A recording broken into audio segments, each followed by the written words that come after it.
Allah tidak pernah tinggalkan Anda. Mungkin ini ujian untuk membuat Anda lebih hebat lagi di masa depan.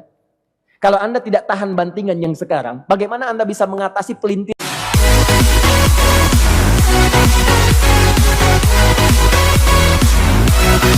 Muhammad sallallahu alaihi wasallam. Kalau Anda pernah gelisah, Nabi dulu pernah gelisah. Kalau Anda bahagia, Nabi juga pernah bahagia. Kalau Anda merasakan kekhawatiran, Nabi dulu pernah khawatir. Dan miniatur kehidupan kita sudah dicontohkan dalam perjalanan kehidupan Nabi Muhammad SAW agar kita bisa belajar mengatasi problematika kehidupan. Allahu Akbar, kalau beliau tidak diutus oleh Allah, kita tidak tahu bagaimana cara menyelesaikan pemetaan kehidupan kita hingga dengan saat ini. Bahkan satu ketika pernah beliau kemudian dalam masa yang telah panjang berdakwah, qadarullah kemudian ada wahyu yang jeda datangnya tidak seperti biasanya. Biasanya datangnya cepat, berganti hari turun wahyu, ganti pekan turun wahyu. Ini beberapa masa wahyu belum turun. Ada hikmah di balik itu. Teman-teman sekalian, tiba-tiba beliau naik ke atas bukit, wahyu belum turun juga. Pulang ke rumah, belum turun juga. Sampai keadaan itu terlihat oleh kalangan kafir Quraisy dan mereka berkata, lihatlah Muhammad sudah gila. Dituduh gila. Jadi kalau Anda cuma dituduh dengan hal-hal yang ringan, dituduh soleh, kan? Dituduh kemudian orang yang berubah, dituduh semakin beriman dan sebagainya. Barangkali itu lebih baik. Nabi dituduh gila, Anda bayangkan. Tuh Muhammad sudah gila. Muhammad sudah ditinggalkan oleh Tuhannya. Muhammad sudah kehilangan pegangannya. Muhammad sudah tidak punya orientasi. Orangnya sudah nggak jelas, bolak-balik tidak karuan. Naik ke atas bukit seakan-akan orang yang frustasi dan seterusnya. Tapi tahukah Anda apa yang terjadi? Setelah berbagai cacian, makian, tuduhan macam-macam diterima oleh Nabi SAW, lantas tibalah masanya Allah menurunkan satu surah, bahkan disandingkan dengan surah yang lainnya, bersandinglah dua surah ini secara bersamaan turun. Surah ke-93 dan surah ke-94-nya terkait berkelindan, memberikan satu harapan yang sangat panjang. Kata Allah, "Wadduha wal laili idza saja." Ma wadda'aka rabbuka wa ma qala walal akhiratu khairul laka minal ula walasawfa yu'tika rabbuka fatarda alam yajidka yatiman fa'awa wa wajadaka dhallan fahada wa wajadaka 'ailan fa'aghna fa ammal yatima fala taqhar wa ammas sa'ila fala tanhar wa amma bi ni'mati rabbika fahaddits. Ya Muhammad, saya bersumpah dengan waktu duha. Kalau kita baca dengan ilmu balaghahnya, itu bukan sekedar sumpah mengilustrasikan waktu duha. Karena di ilmu balaghah itu nanti ada 3 turunan ilmu. Ada disebut ilmu ma'ani, ilmu mencari kata-kata sehingga ungkapannya sesuai untuk disampaikan. Mana kata-kata yang tepat untuk disampaikan dalam konteks yang ingin dibicarakan. Itu ma'ani namanya. Kemudian setelahnya ada ilmu bayan, bagaimana mengemas kosakata yang bagus ini sehingga bisa disampaikan dengan jelas, orang tidak bingung menerimanya, paham maksudnya. Kemudian setelah itu kadang-kadang jelas kalimatnya, tapi kedengarannya tidak indah. Woi, rapatkan, woi, apa belum paham juga? Rapatkan saf. Memang jelas, tapi nggak ngenakin. Maka bagaimana caranya disampaikan dengan jelas, tapi hati kita terasa nyaman, memuji. Terasanya nyaman diserahkan kepada Allah, tapi ada kebahagiaan, disampaikan tidak terasa tergurui, diperintahkan serasanya diberikan jalan untuk mendapatkan kebaikan. Maka yang ketiga disebut dengan ilmu badi' namanya. Ilmu menghiasi kalimat yang disampaikan sehingga terasa dengan nikmat. Turunannya nanti ada majaz namanya. Mengambil sebuah kalimatnya untuk diposisikan pada kalimat yang nyaman disebut dengan kinayah turunannya. Maka teman-teman kata Allah, wadduha. Diterjemahkan demi waktu duha, bukan sekedar waktu duha, karena duha itu ada cahaya yang indah, dirasakannya enak. Antum keluar waktu duha kan enak tuh, berjemur, kata orang Sunda moyan gitu kan, datang, bahkan sampai dianalisis ada vitamin D-nya bisa terasakan, ya. Kemudian setelah itu ada kenikmatan, enak suasananya, seakan-akan dunia milik sendiri, yang lain numpang. Wah, nyaman keluar itu. Baik, jadi wadduha itu ingin bersumpah mengilustrasikan waktu kenyamanan yang pernah dilalui. Kalau dalam bahasa tafsir yang luasnya, saya bersumpah Muhammad, demi segala kenikmatan yang pernah engkau rasakan dalam hidupmu, seperti engkau merasakan cahaya duha itu. Engkau pernah senang, saya bersumpah dengan kesenanganmu. Engkau pernah tenang, saya bersumpah dengan ketenanganmu. Engkau pernah nyaman, saya bersumpah dengan kenyamanan yang pernah engkau rasakan.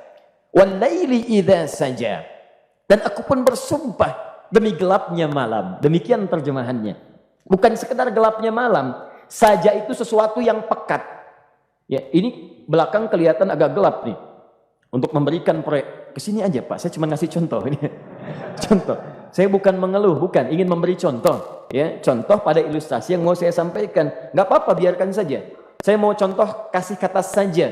Ya, ini belakang agak gelap untuk memproyeksikan cahaya ke sini. Tapi yang mau saya sampaikan, kalau gelapnya begitu pekat, semua cahaya ini nggak ada. Cahaya nggak ada nih, sama sekali tidak kelihatan.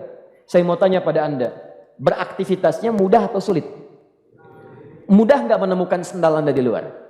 Belum tentu. Menemukan jalan keluar pun belum tentu mudah. Anda mesti meraba-raba jalan. Anda mesti kemudian melihat sesuatu dengan pandangan mata hati Anda. Raba, dan sebagainya. Sampai menemukan jalan itu pun belum tentu benar. Itulah yang disebut dengan gelapnya malam saja pekat.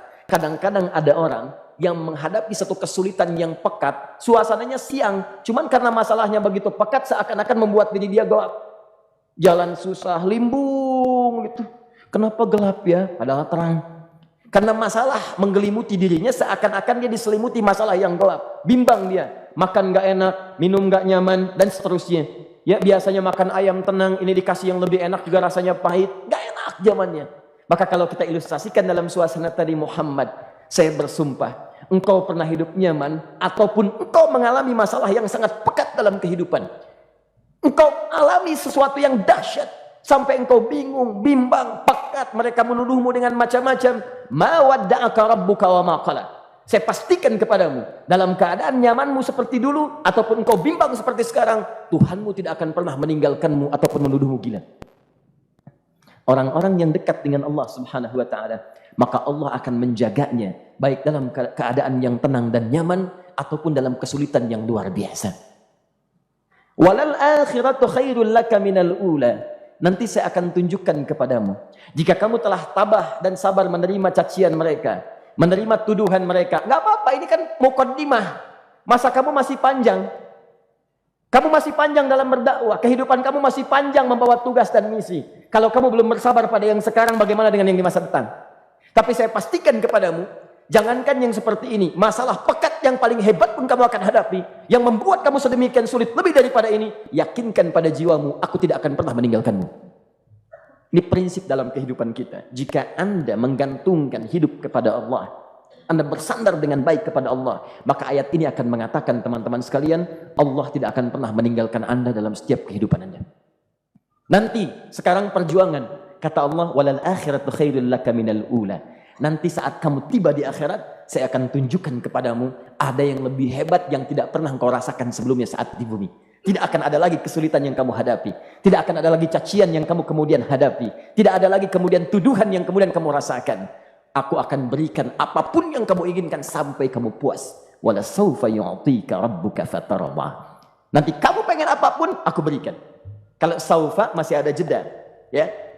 Kalau bahasanya wa yu'tika mungkin seketika. Tapi ketika mengatakan saufa, artinya bukan saat ini Muhammad. Sekarang pun aku berikan, tapi nanti yang di akhirat aku berikan sampai kamu merasa puas. Ayo minta apa saja. Hadir, hadir, hadir, hadir. Tapi yang paling indah, kalau kamu tidak percaya, alam yajidka yatiman fa'awa.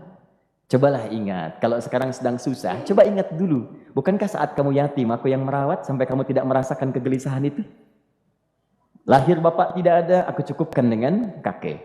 Kakek meninggal, aku hadirkan ibu dan paman hadir di sekitaranmu.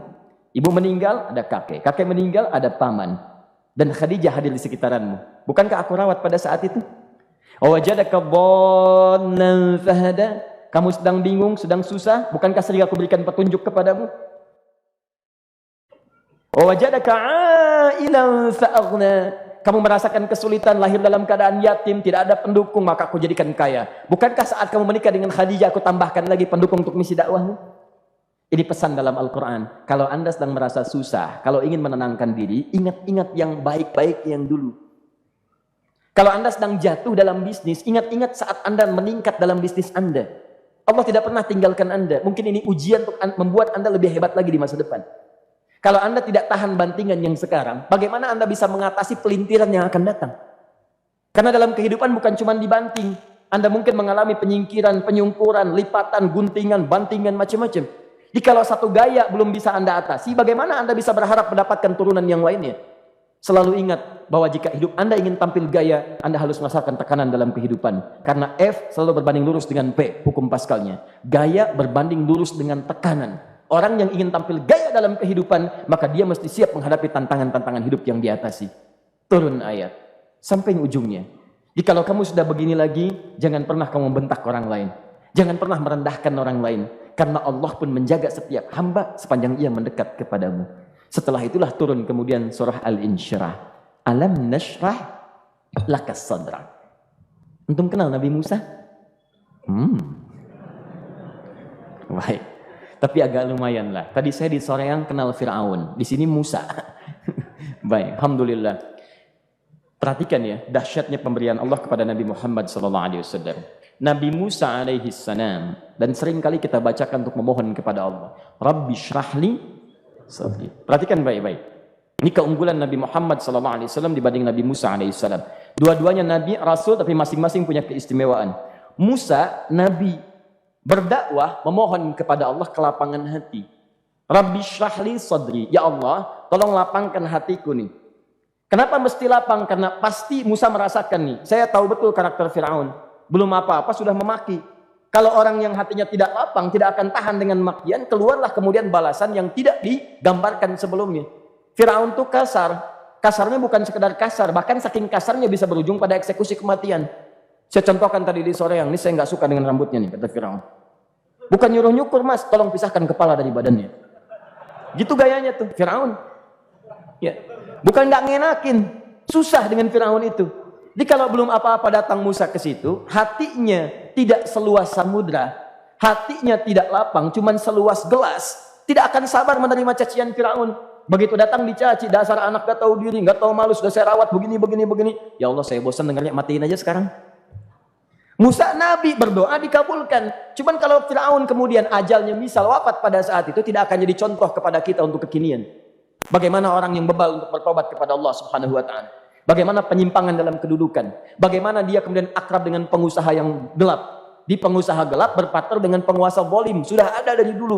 Pengusahanya disebut dengan Qarun. Kemudian mohon maaf, ya, yang pemimpinnya disebut dengan Firaun. Tokoh intelektualnya disebut dengan Haman. Makanya cerita ini komplit di Quran. Sudah ada. Di setiap persoalan dalam kehidupan masyarakat disebabkan tiga hal yang berkolaborasi. Kalau bukan penguasa zalim, berpartner dengan pengusaha gelap, ditopang oleh intelektual yang sembrono. Itu persoalan. Jadi kalau ada sekarang intelektual menyalahgunakan kepintarannya, dia terlambat, sudah ada Haman dulu. Dan gak usah bersaing, dia bisa bikin piramida, Anda belum tentu bisa membuatnya. Kalah Anda, masih kalah hebat. Ya, jadi kalau dititipkan sesuatu jangan disimpangkan. Yang ingin saya sampaikan, Musa mengatakan Rabbi syrahli sadri. Nabi berangkat berdoa dikabulkan oleh Allah. Nabi Muhammad belum minta turun ayat. Alam nashrah laka sadrak. Yang ini minta Rabbi syrahli sadri. Nabi Muhammad alam nashrah laka sadrak. Muhammad mulai dari peristiwa sehingga engkau akan lebih sabar lagi menerima tantangan-tantangan dakwah. Mulai sejak itu jangankan dimaki, dilempar batu di Taif. Dari Mekah pergi ke Taif dengan Zaid kemudian. Sampai di Taif mendapatkan sesuatu yang tidak dibayangkan sebelumnya. Kalau cuma dihentikan saat mengajar, wajar. Ini dilempari batu. Anda bayangkan? Bisa kebayang nggak? Lempari batu tuh. Dilempar. Zaid jadi tameng, berdarah-darah, kemudian mundur. Mundur, beristirahat di bawah tepian pohon. Begitu beristirahat, datang malaikat penjaga dua gunung. Turun malaikat dengan kesal mengatakan, Ya Rasulullah, mud yadaika ilas sana. Ya Rasulullah, angkat tanganmu ke langit, minta kepada Allah, aku angkat dua bukit di Taif, aku himpit keduanya. Aku himpit penduduk Taif dengan dua bukit itu. Apa jawab Nabi? Karena sudah mendapatkan kelapangan, ketenangan, belajar dari peristiwa-peristiwa tadi, indah jawabannya. Lah, katanya, tolong jangan lakukan. Innahum qaumun la ya'lamun. Mereka belum paham saja. Mereka belum mengerti. Tolong jangan lakukan. Aku bermohon kepada Allah. Boleh jadi nanti di masa depan akan ada hamba-hamba terbaik yang lahir dari bumi Taif ini. Kemudian beliau berkata, Rabbi, inaman takilluni. A'ila qaribin yu'limuni am ila ba'idin yu'dhini fa ana radin ma lam taghdab ilayya. Ya Allah, kemana lagi engkau akan utus aku untuk berdakwah setelah peristiwa ini? Apakah tempatnya lebih dekat aku jangkau sekarang, tapi di situ aku akan disakiti lagi? Ataukah jaraknya masih jauh, tapi di tempat itu aku akan dizalimi lagi? Aku ridha ya Allah dengan itu semua, asalkan engkau tidak marah kepadaku. Asalkan engkau tidak marah kepadaku. La haula wala quwata illa billahil aliyil azim. Begitu kelapangan itu muncul, ridha dengan ketetapan dan siap, tabah, kuat, hadir dalam jiwanya. Tiba-tiba turun undangan, tunaikan Isra dan Mi'raj. Diangkat statusnya, naik mendekat kepada Allah Subhanahu wa taala. Dihilangkan bebannya, wa wada'na anka wizrak alladzi anqadha dhahrak. Itu hikmah, teman-teman. Barangkali kalau antum saat ini datang ke masjid ini untuk kajian, sedang bawa beban, ada kesulitan, penuh dengan macam-macam, barangkali dibacakan surat Ad-Duha tadi untuk memberikan harapan kepada Anda. Ini bukan PHP, karena ini bukan masalah urusan manusia. Ini adalah janji yang tidak akan pernah diingkari. Innallaha la yukhliful mi'ad. Kata Allah, Anda punya masalah, ingat suasana tenang pada masa lalu. Bukankah saya memberikan ketenangan kepadamu?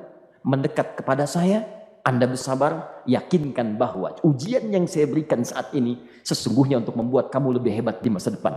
Karena orang hebat tidak akan pernah sepi dari